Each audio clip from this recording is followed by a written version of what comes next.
This is my third time trying to film this video, and well, actually, this is my fourth time trying to film this video.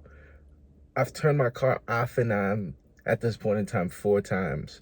Um, I, I did the third review was a completely different one. I did a review on an Aquafina bottle that I've had in my car for 2 days, and I was talking about what I have to offer about an Aquafina bottle that's been in here for 2 days, that the people that I've known about Aquafina bottles haven't said yet. And I brought up the human experience and how everything is different. I was talking about how there was this car parked behind with its headlights on, pointing at a wall. And I just wanted to know what they were thinking, because it was completely different than what I was thinking. And it was, I don't think I could relay what I was saying to them at all. I was talking about, I was just sounding so pathetic, you know. I was gonna post that video, and I was driving home just cringing. I was like, this is so fucking sad. It was so bad that I parked on the side of the road near some factories and a place called Babe and a place called Big right next to it. And a semi truck parked right in front of me with a speed limit sign that says 40. I don't even know if I'm parked legally. I should probably turn on my hazards, but I don't want anyone to park behind me and figure out what I'm talking about right now, because I'm talking about nonsense.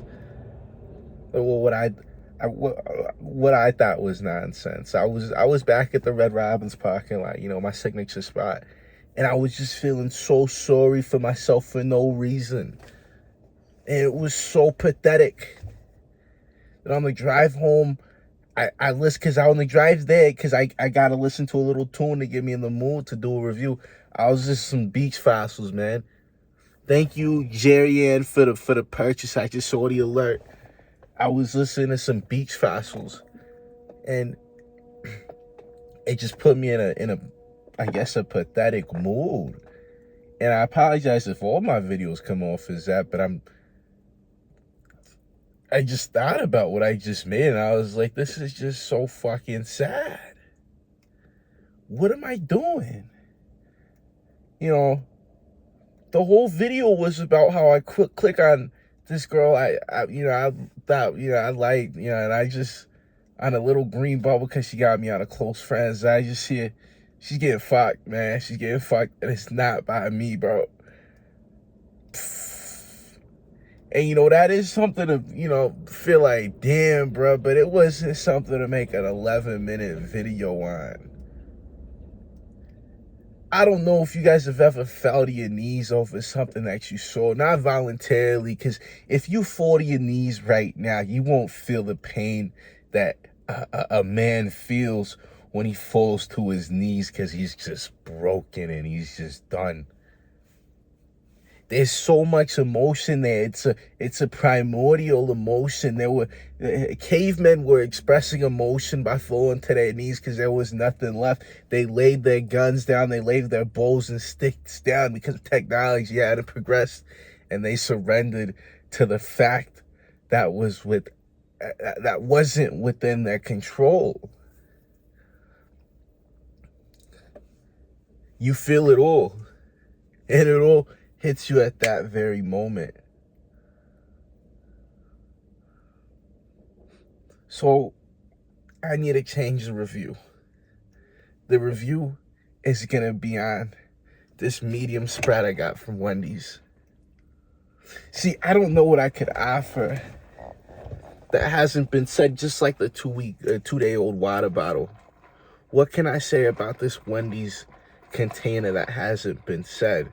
What can I say that's gonna make me feel like I've expressed the pain of seeing that shit? There's nothing, There's nothing. When The Life of Pablo came out, I didn't have a job. I was making money selling Harambe, the word Harambe, in a palace logo. I got copyrighted for that, but I was making $100 a month off of that. It was good money. I bought a pair of Vans a month. I was living a time of my life off of $100. Why can't I have that same joy when I make $100 now? Why do I feel like I'm not doing enough for myself? Why was I so easily pleased because I hadn't tasted the fruits of something expensive?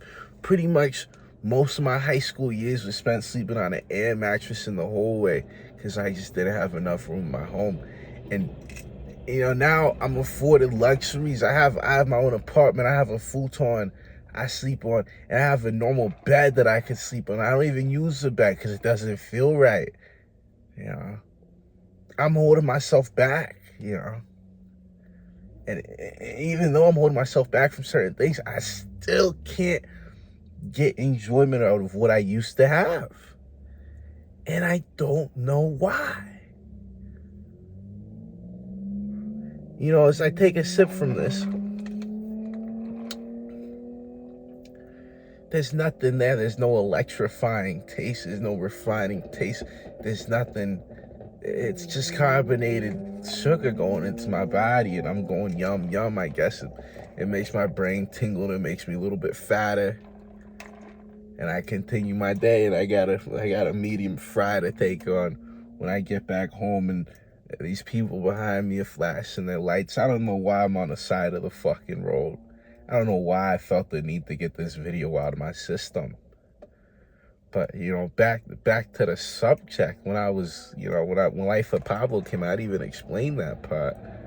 When the Life of Pablo came out, I couldn't afford the Life of Pablo t-shirts, and I was in a suburban area. Everybody had a Life of Pablo t-shirt.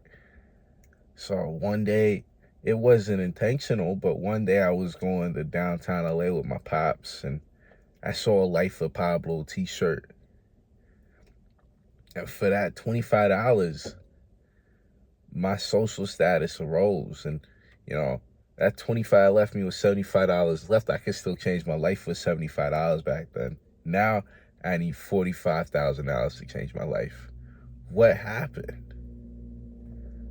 And why did I do that to myself? I still wake up with hopes. But once they're attained, why am I not happy with it? I bought this car, and I'm already about to sell it. If you know me, I was looking for one of these for a year, and I'm already about to sell it. The lights in my car turned off. I hope my battery didn't die, because if it did, this thing's getting crashed into the Great Salt Lake. I don't want to deal with it anymore. I move back to California in 2 days when I begin the process, and I come back for a little bit to fix my Honda Fit. I can only hope. I can only hope. I can only hope.